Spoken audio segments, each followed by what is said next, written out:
Benedicite, soy el Padre Julio desde el Eremitorio Emaús de la Iglesia Antigua Diversidad Cristiana. Hoy vamos a estar finalizando nuestros comentarios a la regla de San Nilo de Sora con el trabajo, la reflexión sobre el capítulo 10, que habla sobre la necesidad de la discreción y de cumplir este ejercicio y observar una justa medida. ¿A qué ejercicio hace referencia el Padre Nilo? Bueno, se refiere justamente a la ascesis monástica, a la práctica monástica a lo largo de los 10 capítulos de su regla. Fundamentalmente lo que tiene que ver con la práctica de la oración de Jesús. Y se detiene en dos temas muy importantes: la discreción por un lado y la justa medida por el otro.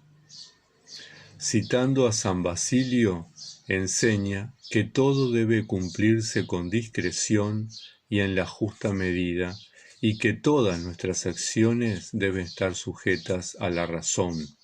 Es decir, que toda la ascesis monástica, el ayuno, la abstinencia, las vigilias, la oración litúrgica, el silencio, la soledad, la oración de Jesús, todo tiene que estar sujeto a la razón y a una justa medida. ¿Cuál es la justa medida? Bueno, eso depende de cada uno de nosotros y de nosotras. Cada persona es diferente, tiene una trayectoria diferente, una historia diferente, costumbres diferentes, cultura diferente. Por lo tanto, mi justa medida no es la justa medida de la otra persona y así sucesivamente. Para ello son necesarias dos cosas. En primer lugar, conocerse uno mismo, poder recorrer un camino donde yo pueda conocerme, donde yo sepa dónde están mis límites, donde yo sepa cuál es mi justa medida, donde yo realice el aprendizaje para ser discreto, esforzarme, pero no forzarme más de lo que puedo. Hay un apotegma de los padres del desierto que dice que no hay que tensar tanto el arco que llegue a quebrarse la caña, ¿verdad? El arco de madera. Y ciertamente los monjes a veces, en un celo desmedido, tendemos a exigirnos más de lo que podemos, olvidándonos de que somos personas limitadas, olvidándonos que somos personas muchas veces incapaces de lograr algunas cosas y que lo poco que avanzamos es por gracia de Dios, no por mérito nuestro. En segundo lugar, la otra cosa importante para lograr esta justa medida es el acompañamiento, la guía de un padre o una madre espiritual, alguien que me ayude a discernir realmente sobre este proceso que voy haciendo, que voy caminando, que voy desarrollando en busca de esta justa medida. Citando a San Juan Clímaco, el Padre Nilo enseña que hay siempre un tiempo para el silencio y un tiempo para la serena conversación, que hay un tiempo para la oración ardiente y un tiempo para la lectura del oficio divino. En fin, nos enseña que hay un tiempo para sembrar con sencillez el trabajo ascético, el trabajo de la vida monástica, y otro para cosechar los grandes logros, las experiencias de la proximidad de Dios. En definitiva, tomando o haciendo referencia al texto de la Escritura, ¿verdad?, de que hay un tiempo para cada cosa.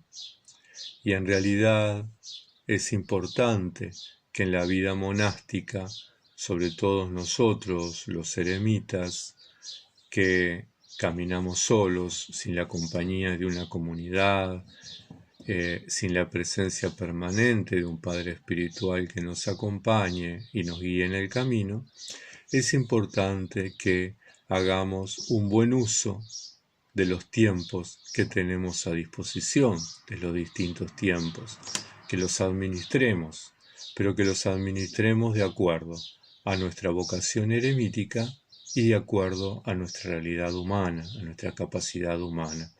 Entonces, que nos organicemos, que no todo sea silencio, porque si tensamos demasiado el arco, si nos exigimos demasiado en el silencio, el arco puede quebrarse. ¿Cómo? Podemos caer en el orgullo, en la soberbia de creer que somos ya grandes monjes, grandes eremitas, que ya podemos vivir aislados de todos los hermanos, que ya podemos vivir en el completo silencio dedicados a Dios. Eso es un largo camino, es un largo proceso.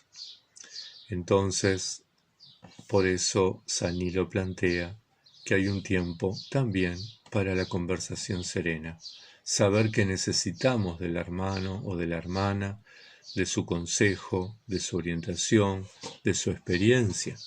Por eso habla de una serena conversación. No necesariamente San Nilo, y por supuesto que no hace referencia a conversaciones mundanas, conversaciones que no conducen a nada, ¿verdad? Pero sí serenas conversaciones, conversaciones que alimentan nuestra vida espiritual. Y esto era una práctica bastante común entre los padres del desierto, ¿verdad? Cuando se visitaban, cuando se juntaban los sábados a la tarde o los domingos para el almuerzo y la Eucaristía, había una colatio, es decir, una conversación sobre un tema que era importante para su vida espiritual. Más adelante ha habido instancias de lecturas y de conversación sobre la vida de los santos, porque esas vidas nos estimulan, nos ayudan a buscar ese camino de santidad, ese camino de imitación, tratar de sacar lo mejor de mí para llegar a Dios. Y también entonces San Nilo nos plantea que hay un momento para la oración ardiente, pero también hay un momento para el oficio divino. Nosotros que recién estamos empezando, tenemos que apoyarnos justamente en las distintas herramientas que nos presenta la tradición de la Iglesia. Y una de ellas es el oficio divino, otra es la lección divina. No olvidemos que esas tradiciones, esas prácticas, alimentan nuestra oración interior, alimentan nuestra práctica de oración. En tercer lugar, citando a Barsanufio, el padre Nilo enseña que el silencio engendra la soberbia antes de que el hombre haya encontrado a sí mismo, es decir, antes de que haya encontrado la humildad. Por eso es tan importante la serena conversación, ¿verdad? El silencio es fundamental para poder encontrar a Dios. Las Escrituras nos enseñan que Dios se manifiesta en el silencio, ¿verdad?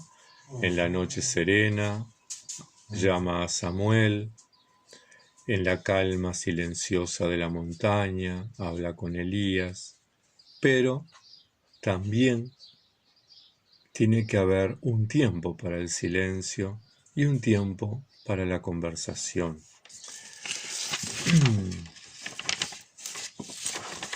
Es importante que tengamos en cuenta que la oración mental, escribe San Nilo, está por encima de toda otra acción y es la principal de todas las virtudes, puesto que es amar a Dios, pero todo a su tiempo.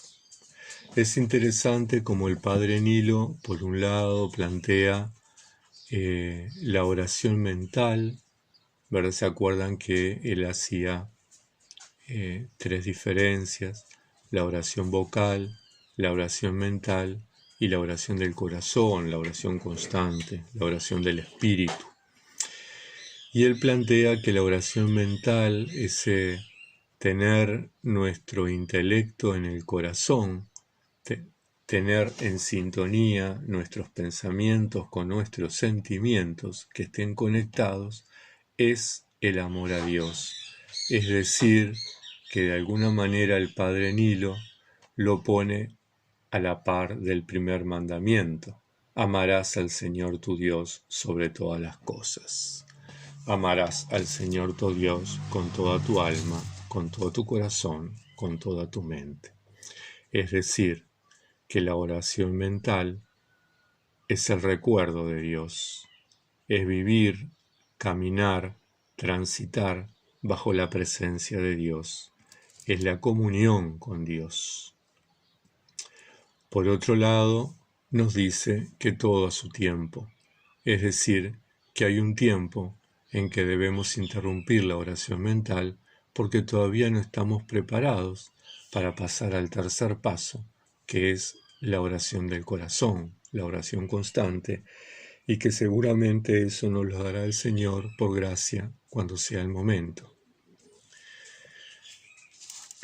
De última, en definitiva, lo que nos está enseñando el Padre Nilo es a esperar, a manejar las esperas, a manejarnos con tranquilidad, a manejarnos pausadamente.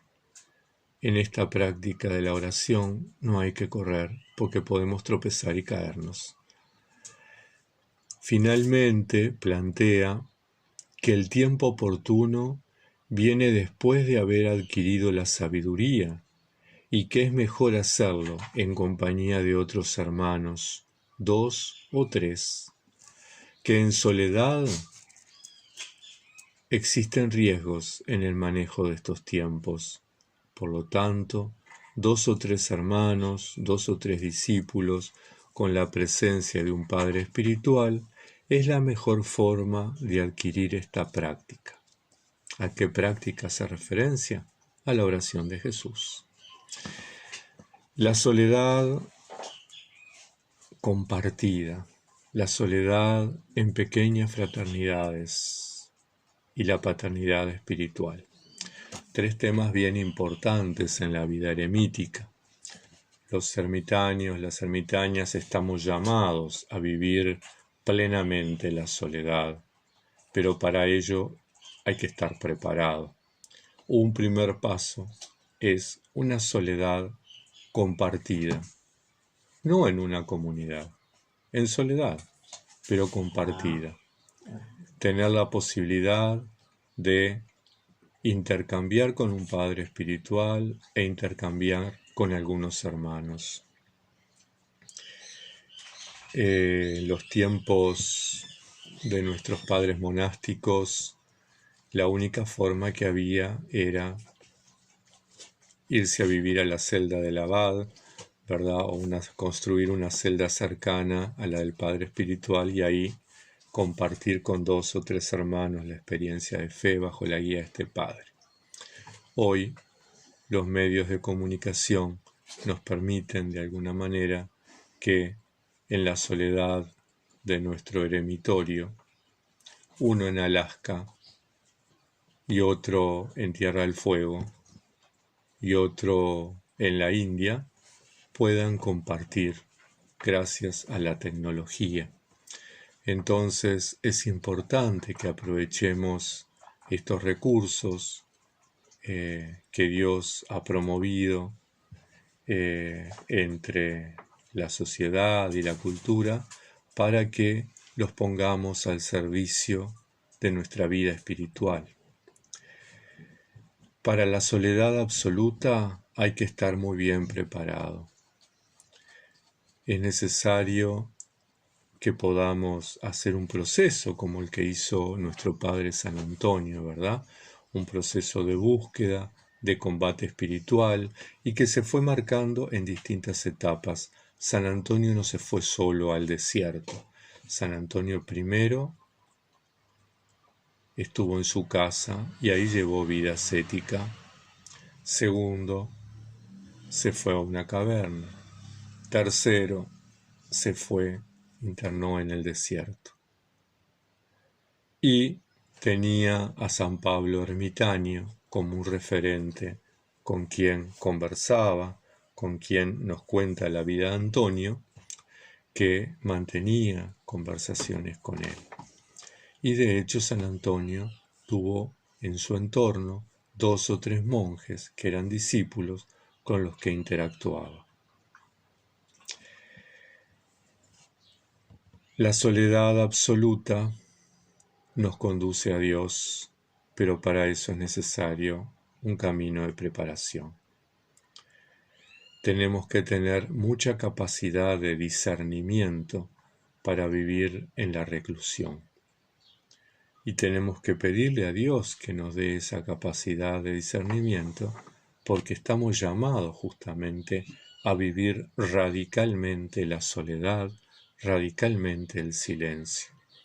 Pero es importante, entonces, según los consejos de San Nilo, que todo sea a su tiempo, que todo sea progresivamente, que todo se haga en una justa medida y que nada contradiga la razón.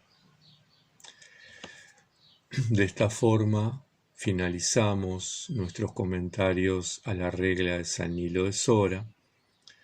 Pedimos a la Santa Madre de Dios y a San Nilo que nos acompañen en este tiempo, que esta semilla que hemos sembrado de la oración, según la entendía San Nilo, crezca en nosotros, que la gracia la haga fecunda y dé frutos.